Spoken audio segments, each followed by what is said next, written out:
L'évangile de Pierre dit que sur la croix, Jésus s'est écrié: ma puissance, tu m'as abandonné, plutôt que mon Dieu, pourquoi m'as-tu abandonné?» Marc 15, 34.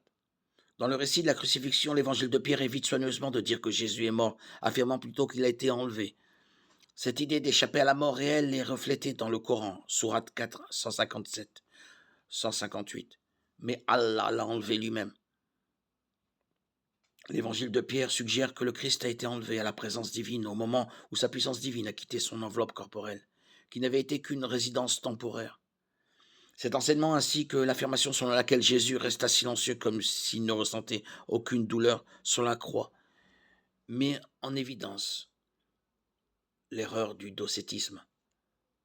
L'évangile de Pierre diffère des évangiles de Matthieu, Marc, Luc et Jean par la description des événements qui sont produits après que le corps de Jésus a été déposé dans le tombeau. L'évangile de Pierre dit que les gardes virent les cieux s'ouvrir et deux hommes descendre avec une grande lumière et s'approcher du tombeau. Ils virent de nouveau trois hommes sortir du tombeau, deux d'entre eux en soutenant un et une croix les suivant. Les têtes des deux hommes atteignaient le ciel, mais la tête de celui qui était conduit par eux dépassait les cieux. Et ils entendirent du ciel une voix qui disait: Tu as prêché à ceux qui dorment. Et la réponse fut entendue de la croix: Oui. Ce passage a des allures gnostiques. L'évangile de Pierre pose de nombreux problèmes. Les principaux sont que la crucifixion a eu lieu à Rome et non à Jérusalem. Joseph d'Arimathie est dit être un ami personnel de Ponce Pilate. Ponce Pilate est exonéré de toute responsabilité. Hérode Antipas le remplace, assumant la responsabilité que dans l'évangile de Luc, Hérode refuse d'accepter. Jésus est enlevé de la croix et sa mort n'est pas mentionnée. Deux êtres surnaturels entrent dans le tombeau et trois en sortent. La croix est décrite comme flottant hors du tombeau et disant oui à une voix venant du ciel.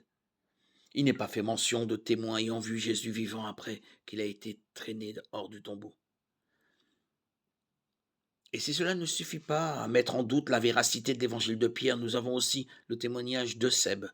L'historien a fait référence à l'évangile de Pierre dans ses écrits, affirmant qu'Apollon était le Dieu initialement mentionné dans l'évangile de Pierre et non Jésus-Christ. Selon Eusèbe, le nom de Jésus-Christ a été écrit sur le nom d'Apollon. L'évangile de Pierre est en désaccord avec les 4 évangiles canoniques dans des domaines d'importance vitale, notamment la mort physique et la résurrection corporelle de notre Seigneur et Sauveur. L'évangile de Pierre relate de toute évidence une fausse vision de Jésus-Christ.